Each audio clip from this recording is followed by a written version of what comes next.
Utilidade pública.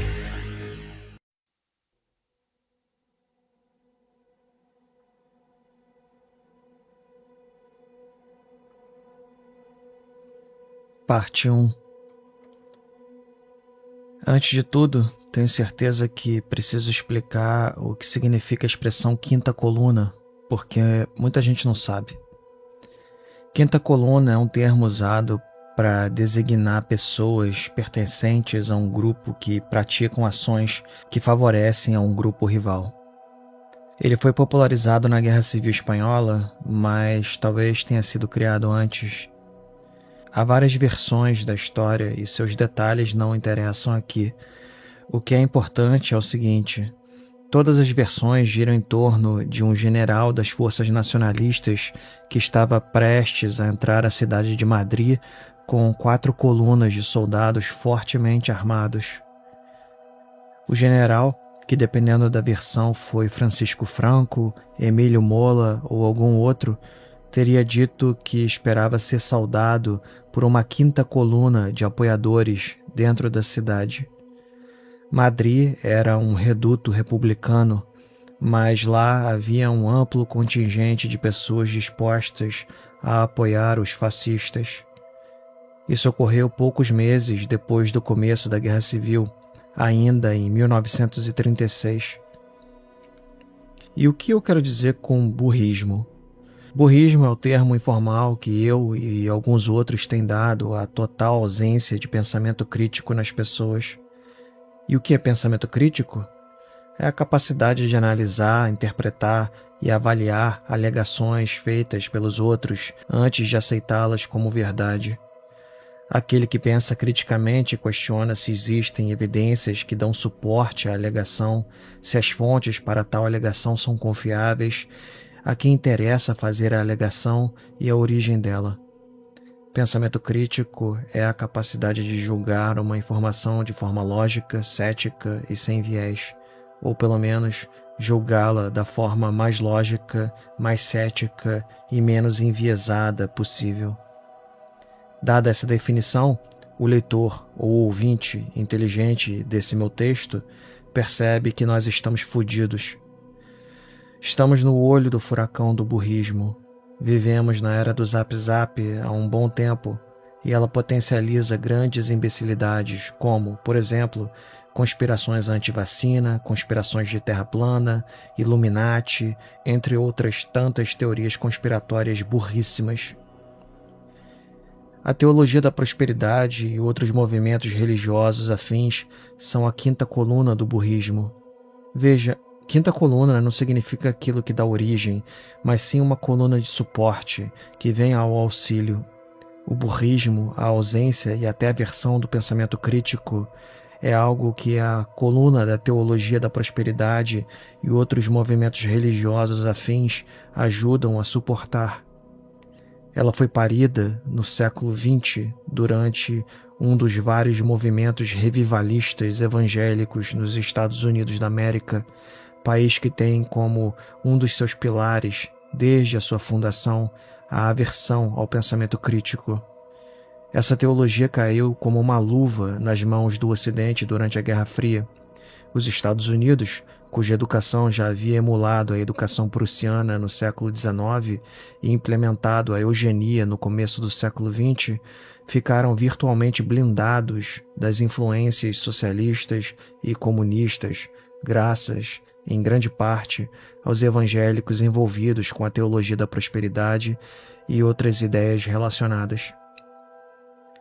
A educação puramente utilitarista do pós-Segunda Guerra, que reservava o ensino do senso crítico apenas para os filhos das elites, agora tinha como aliada uma religião que, diferentemente do catolicismo e do protestantismo tradicional, era escancaradamente pró-grana, pró-ricos e pró-poderosos. Uma religião que defecava no seu próprio texto sagrado, a Bíblia, corrompendo ele descaradamente. O brilhante nisso foi o apaziguamento da população.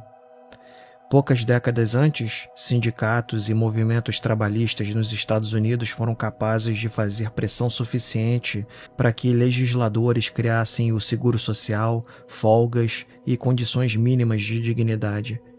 Agora, porém, a população estava dócil e pronta para agir emocionalmente contra qualquer um que falasse mal dos ricos e poderosos.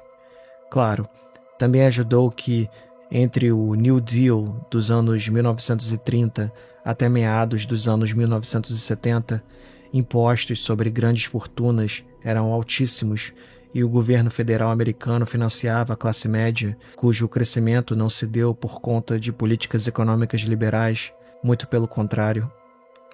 Não é à toa que, desde que essas políticas foram desmanteladas por completo no começo da década de 1980, a classe média americana tem encolhido década após década. Mas como isso tudo foi possível?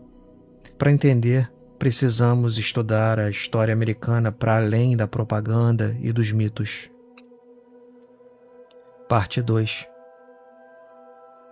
Tirando meia dúzia dos seus fundadores, principalmente Benjamin Franklin, o resto dos Founding Fathers já representava bem o burrismo. Veja, burrismo não impede um grupo de se tornar muito forte e muito poderoso, até porque ele consegue parasitar aqueles inteligentes o suficiente que criam as tecnologias sem as quais o poder não se sustenta.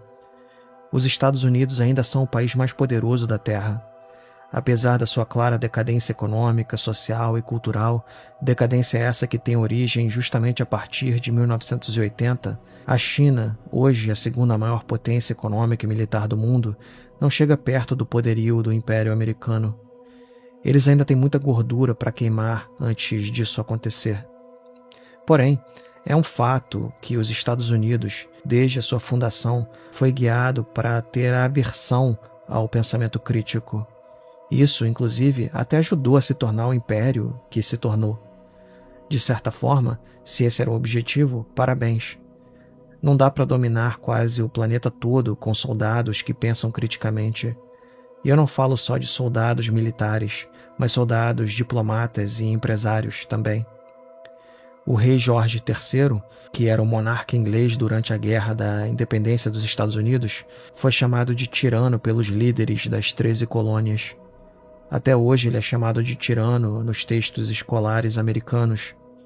Contudo, embora ele não fosse um grande iluminista, Jorge III tinha o seu poder limitado pelo parlamento britânico, além de ser um grande fomentador da educação e das artes, não só na metrópole, mas também nas colônias norte-americanas.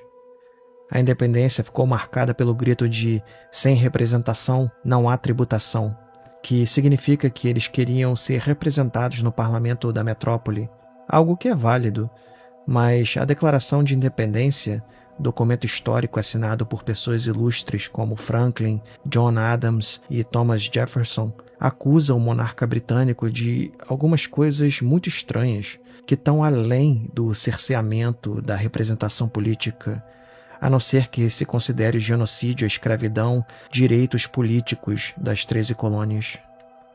Um trecho da declaração diz que o rei Jorge III, abre aspas, provocou insurreições internas entre nós e procurou trazer contra os habitantes das fronteiras os índios selvagens e impiedosos, cuja regra sabida de guerra é a destruição sem distinção de idade, sexo e condições. Fecha aspas. As insurreições internas às quais a Declaração de Independência dos Estados Unidos se refere são revoltas de africanos escravizados. Não é brincadeira. A Declaração de Independência dos Estados Unidos declara que uma das razões para a independência foi a monarquia britânica incentivar a revolta de escravos, incentivar que eles buscassem a libertação.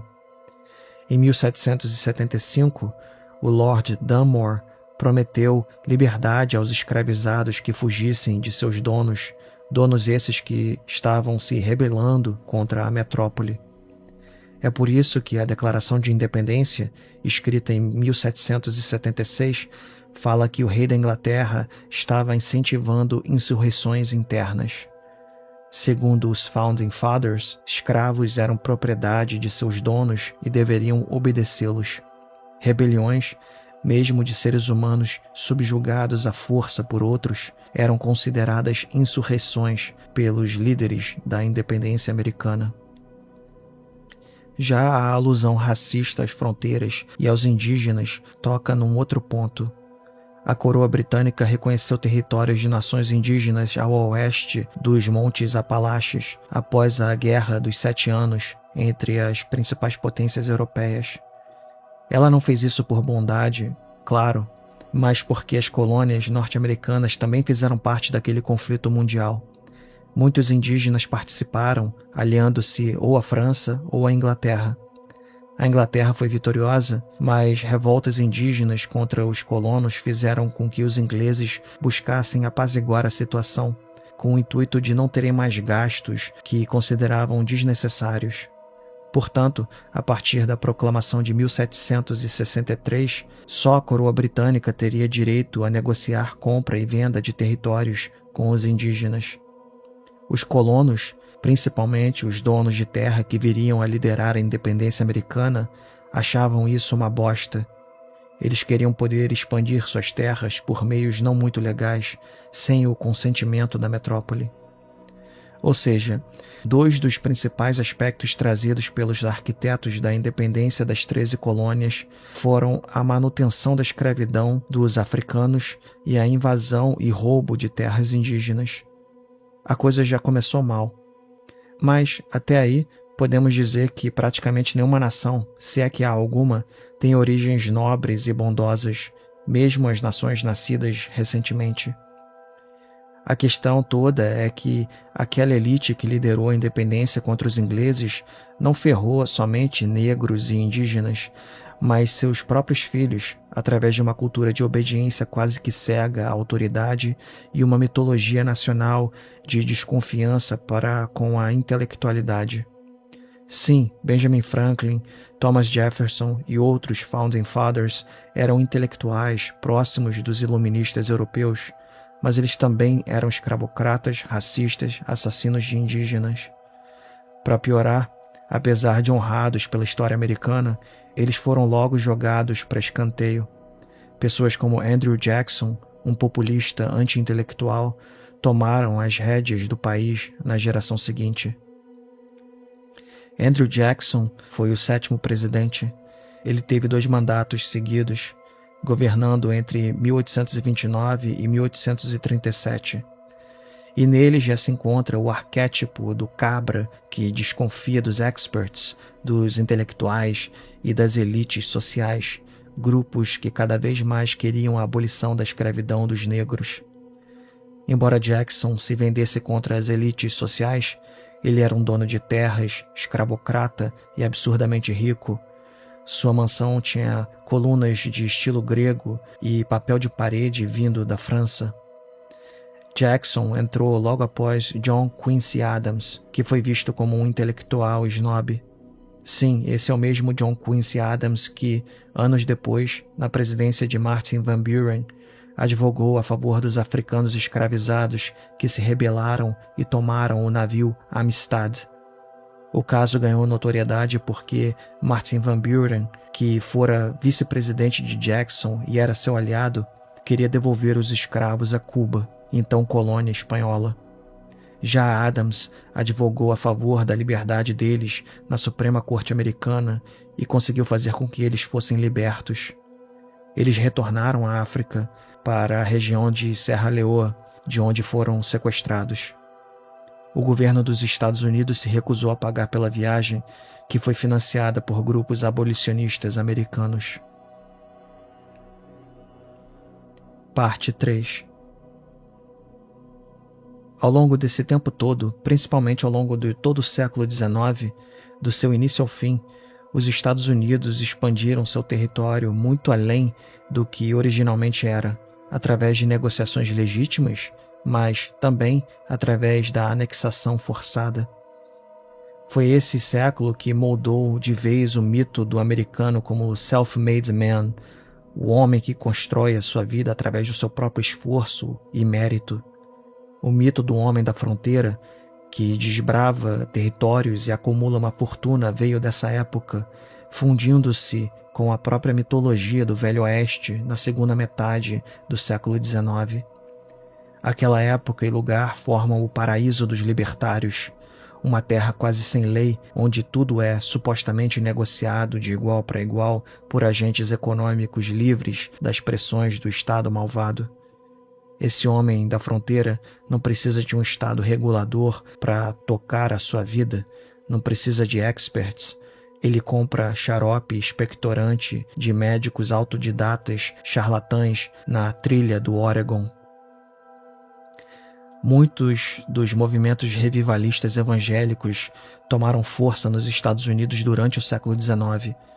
Porém, bem antes da independência, quando os puritanos ingleses estavam supostamente fugindo da Inglaterra e colonizando a América do Norte no século XVII, aquela já era uma terra que dava voz a todo tipo de maluquice teológica.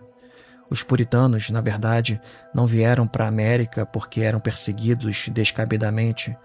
Se fossem realmente perseguidos dessa forma, se o objetivo da coroa inglesa fosse exterminá-los ou convertê-los à força, ela não teria ajudado a financiar suas jornadas à América e eles não seriam mais considerados sujeitos ingleses quando chegassem ao Novo Mundo.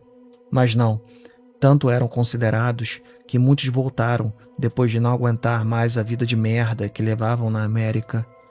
Os puritanos assumidamente vieram para estabelecer pequenas sociedades teocráticas na América. Leiam seus documentos, as coisas que eles próprios deixaram escrito. Liberdade, para eles, era liberdade de governar da forma como eles achavam que Deus queria. Vemos aqui o caldo cultural que acabou possibilitando a produção dessa desgraça que é a teologia da prosperidade do século XX e XXI, uma praga que, a partir principalmente da década de 1980, passou a se espalhar por muitos países da América Latina e da África. Foi graças a esse tipo específico de protestantismo que houve a explosão do número total de protestantes no Brasil de 1980 para cá. Um tipo de protestantismo que conseguiu a façanha de tornar a religião cristã profundamente esvaziada de qualquer intelectualidade. E olha que eu sou ateu. Sim, apesar de ateu, apesar de considerar as formas mais tradicionais do cristianismo como sendo inimigas do pensamento crítico, não as considero inimigas da intelectualidade por completo. Não faço isso porque, durante séculos, milênios até, embora cristãos perseguissem e matassem hereges, eles desenvolveram todo um arcabouço teológico diverso para defender a sua fé desses inimigos que prendia e matava. Mas esse aborto de teologia surgida nos Estados Unidos durante o século XX, esse aborto que hoje se espalha por parte do mundo e pelo Brasil, não tem nem pensamento crítico, nem intelectualidade, nem nada. Ele é fruto de uma cultura do homem que se faz só, sem a ajuda de experts, sem abaixar a cabeça para intelectuais e para o Estado. Esses, na verdade, são seus inimigos e devem ser dominados e amordaçados pelos homens de Deus. Todo o curso da história americana acabou parindo essa praga, esse dejeto ideológico desprovido de alma, um verdadeiro niilismo que cultua Mamon, o deus do dinheiro, uma praga que hoje nos assola dia e noite, noite e dia. Essa é a quinta coluna do burrismo, que está perpetuando e ajudando a aumentar o número de pessoas que jogam seus cérebros fora e têm zero pensamento crítico, aceitando tudo o que seus líderes religiosos falam. Não é algo exclusivo do Brasil. Mesmo os Estados Unidos, que apesar de tudo o que descrevo sobre sua história, teve e ainda tem muita coisa maravilhosa, sofrem desse mal. Eu me atreveria a dizer que ele é um dos principais responsáveis pela atual decadência americana. Há muitas décadas, pastores de mega-igrejas que pregam o evangelho da prosperidade acumularam um poder imenso para elegerem presidentes que então ajudam a garantir que os jatos particulares desses pastores não serão taxados e que eles poderão usar o dinheiro de doações para comprar ações na Bolsa de Valores de Nova York com o auxílio de informações privilegiadas. Qualquer semelhança com o que está acontecendo com o Brasil de Daniel Vorcaro e com outros países da América Latina e África não é coincidência.